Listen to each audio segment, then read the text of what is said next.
Hello, hockey fans. The Minnesota Hockey Connection is on the air. And this is Monday, December 2nd. We're already in December. High school's been playing for over a week now, so 2 weekends. And boy, and the Wild are winning by 1-goal games lately, but a win's a win. And then college hockey is coming to a break pretty soon in a couple of weeks for Christmas, but we got two good teams in Minnesota. St. Cloud State and the Minnesota Gophers are playing real good hockey, and they probably compete for the Frozen Four for the final four teams.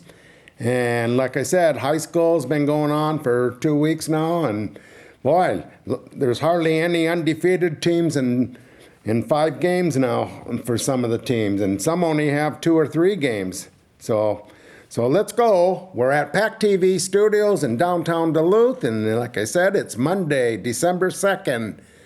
And boy, last week started out on last Monday. We had a bus that took a lot of hockey fans out to St. Cloud for Coach Mike Randolph, who coached at Duluth East for 32 years.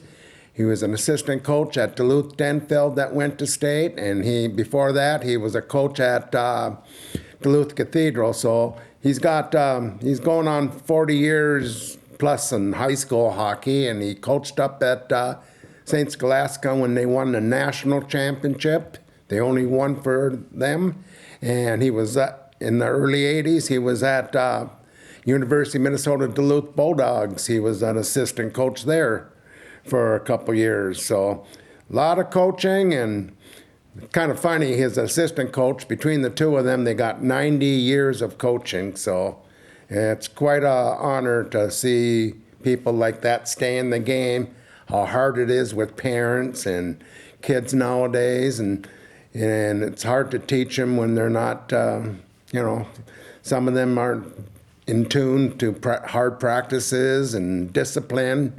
So it's a different game nowadays, and it's a lot harder for coaches.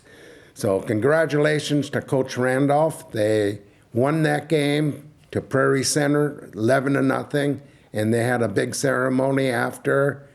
And the school, Northern Lakes, gave them a jersey that had Duluth East on the jersey, that had St. Thomas Academy, and it had Northern Lakes. So 3 schools on there, and that was 708 victories that night. And what a career. And congratulations to Coach Randolph and to all the fans that came up there and watched it, and it was fun.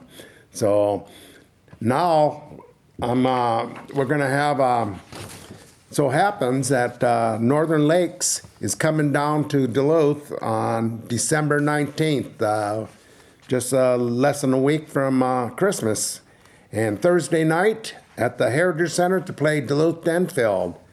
So that'll be a fun night, and so they're going to be Denfeld allowed have a ceremony for Mike before the game. So we're planning, a whole bunch of us planning on having ceremony before the game. So get down to the Duluth Heritage Center for Northern Lakes versus Duluth Denfeld Thursday on December 19th.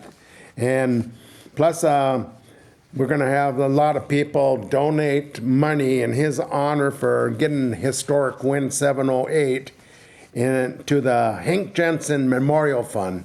This is a fund that goes to kids that don't have, families that don't have money, and this fund will pay for equipment and registration for these local Duluth kids, and that's a nice charity to give to. So it's going to, hey, we might find a Sidney Crosby by doing this. So if anyone can donate, make a check out to the Hank Jensen Memorial Fund. In the memo, put in honor of Coach Randolph's historic 708 win, so you know it's going through Mike.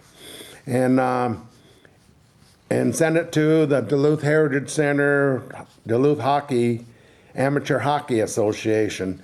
So there'll be flyers all over the rinks in the coming week, and you'll see them all over, and probably you might even get some text with it. So we'll try to make it a big night for Coach Randolph, because this might be the last time we can honor his coaching career and his historic 708 wins. So, like I was saying, I've been watching a lot of hockey, and I've already seen a lot of, especially AA teams in the top 10. So here's my rankings as of this Sunday. I still got Edina number 1. They're 1-1. St. Thomas Academy is 3-0. They moved up from I think it was 5 from last week to 2, and they look like the team right now that's the hottest. And number 3, Hill Murray. So that's another team that moved up, and they've been kicking butt on some of their 2 games so far. Shakopee 2-1. Rogers 3-1. Moorhead 2-1. Creighton-Durham Hall 1-0 and 1 tie. Wayzata 3-1. They just were up in Duluth Saturday and beat Duluth East. And Benil St. Margaret 1-0. They only have 1 game so far. And then Stillwater, hey, might have a nice team. They got some Gopher players that their kids are now playing for Stillwater. Vanek and Dustin. Bobby Dustin and I can't think of Vanek's name right now. But 2 of their kids are playing on that team, and they're probably the top players on that team. So that might be a fun team to watch. And then teams to watch in AA, Class AA. I got Centennial, Grand Rapids, Holy Angels. That's an up-and-coming team. They got a lot of nice kids on that team. So I'll be watching that team this year. Maple Grove, they lost a lot of players last year, but for their program being big, I still say, but watch out, by the end of the year, they're going to be a very good team. Minnetonka, one of the better JV teams last year, and so I see them at the second half of the year be very good when some of these young players get some experience, some games in at varsity. And then Rosemont and White Bear Lake. So there's the Class AA. And Single A, Class A, I moved Hermantown up to 1. It really doesn't matter at this time because all the top teams might have a little goalie problem at first. So we'll see as the season prolongs that which team seems to have a goalie. And probably that team is going to go all the way if they have a goalie by the end of the season that's shutting people down. But here we go. Hermantown, 0-1-1. They played 2 of the top 10 teams in AA this first weekend, and one was Creighton, they tied, and one Hill Murray kind of beat them up. But it might be that they played their first game Friday night and then had to drive down to the cities and play Hill Murray in the afternoon. So we'll see. Hermantown's my number 1 team, though, and they got a very good team. They got 1 very good line and a good pair of D, and then, we'll see how the season goes, but I'm sure they'll have a couple four good D and 6 good forwards matched up by the time playoffs start. And St. Cloud Cathedral, they're 0-1-1 too. And East Grand Forks is 2-3. War Road 1-0-1. Cloquet, that might be a team to watch too. They're showing some interest. Cloquet is 3-0. They're undefeated so far. Delano 2-1. Northfield 3-0. Monticello 1-0. Orono 3-1. Little Falls 1-0. A lot of the same teams on both sides that are usually in the top 10. And then teams to watch in Class A, we got Alexandria, Detroit Lakes, Laverne, one of the only Southern teams I got in both sides, Class A and AA. Minneapolis, Northern Lakes, Coach Randolph's team, and Proctor. Proctor has a very good first line. They lost their star goalie, graduated last year, so who knows what their new goalie is going to be like either. So I'll see Proctor and Hibbing. Well, that's another team I didn't put in there, but Hibbing would be in my teams to watch for sure. So there you go on the rankings from yesterday, and we'll see as the season goes. I usually basically really know these teams by the first of the year because they'll see the holiday tournaments, and so. But these are teams that are probably staying in the top 10 a lot most of the year. So there you go on the rankings for high school. So I didn't see any college games this weekend, but looking at the pairwise kind of funny in the first half of the season because some teams that can have great records are way down because they're scheduling weaker teams, and so they don't get ranked very high. So, but let's just go by the pairwise right now. And there's about 6-7 teams I know will fight for the Final Four and the Frozen Four at the end of the season. And number 1 would be Boston College in the pairwise, Michigan State number 2. Boston College is 10-3, Michigan State 10-1. Number 3, Maine 8-2-2. Yeah, Maine hasn't been around for a long time, almost probably 20 years, I'd say. Western Michigan 9-2-1.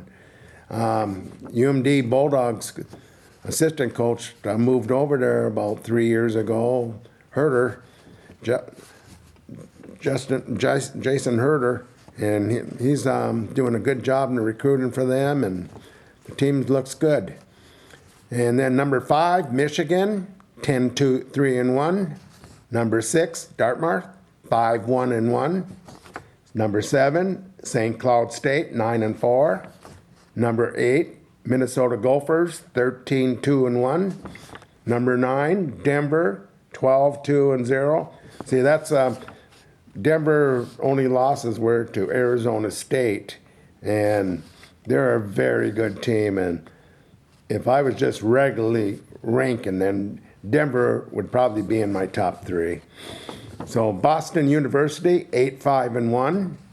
Number 11, Providence, 10-3-2. Number 12, UMass Lowell, 10-3-1. Number 13, Minnesota State, 10-4-2.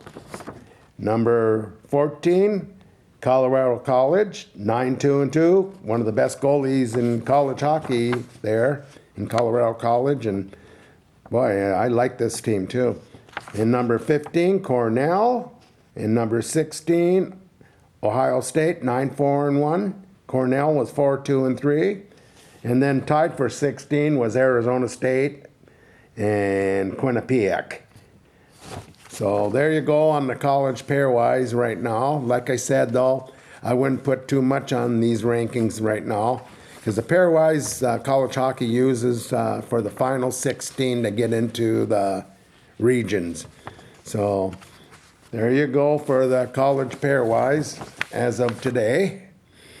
I've seen the Wild on Friday afternoon, and they played Chicago Blackhawks, and they won that game by 1 goal. But I'll tell you, the Wild are playing good hockey, good sound hockey, and their goaltending has been very good. And one thing I'll say, and that goes for any team, though, you can't get injuries to any of your key players because a lot of these teams, they're not as deep as they used to be. And I'll tell you, the Wild would be really hurting if they lost Kaprizov. I think he's number 2 in scoring in the National Hockey League. I didn't check that this morning, but I'm pretty sure he's right in that area. So a player like that, if he went down, boy, that would really hurt that team. But hey, they won Saturday night against Nashville 3-2. And right now, what a great start for the Minnesota Wild.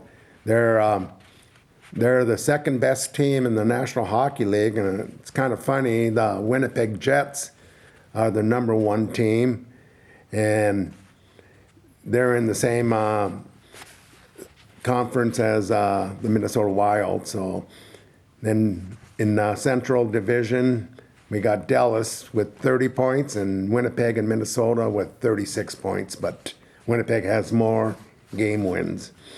In the Pacific, we got Vegas with 33 points and the LA Kings, no basketball here, will have 31 points. So two more teams in the Western Division Conference will have over 30 points. Then over in the Metropolitan, this one, boy, the Washington Capitals, 35 points. To me, that's amazing. And Ovechkin is scoring goals still at his age. He's right around 40. Then the New Jersey Devils are playing a lot better this year, 34 points. And the Carolina Hurricanes, 33 points. And then in the Atlantic, we got the Florida, the last year's Stanley Cup champions, 31 points. And Toronto Maple Leafs, 30 points. So some of the things that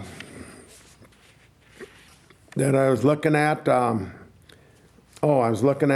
in college hockey, the top 20 scorers in college hockey, and we got 3 Minnesota kids that are in the top 20.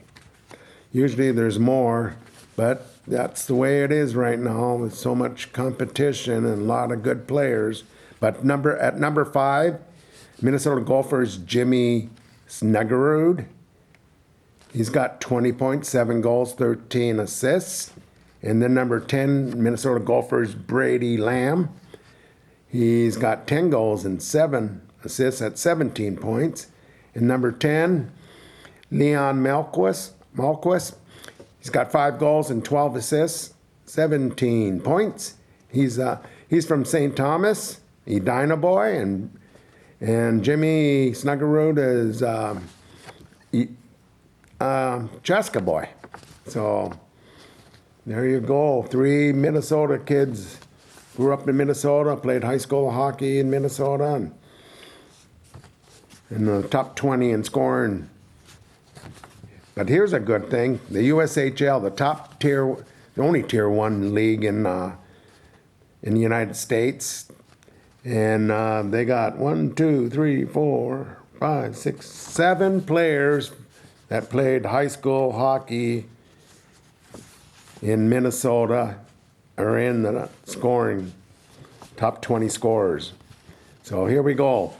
Number 2 in the league, Nolan Road, 14 goals, 12 assists. He plays for Tri-City. It's 26 points. And he's a White Bear Lake boy. Then we got Landon Gunderson. He's a Maple Grove boy, playing at Sioux City. He's 5 goals, 21 assists, 26 points. He's tied at second with Nolan Road. Number 8, Sam Lorela. He's 4 goals, 18 assists, 22 points. He plays for the Fargo Force. He's a Moorhead boy, and he played at the USA development team in Ann Arbor. Then at 9, Will Zellers, 15 goals, 6 assists, 21 points. He's from Maple Grove, but he played at Chaddock his high school career there. And he's playing for Green Bay right now. So then number 13 in the scoring is Bobby Cohn, Edina boy, plays for Madison. He has 11 goals and 9 assists. So there's 20 points for him. And number 17, Brendan McMorland. He's a Lakeville boy. He's playing for Waterloo. He did play his high school though in down at the development team in Ann Arbor. And then number 20, another Maple Grove boy playing for Madison, Finn Brink, 11 goals, 6 assists, 17 points.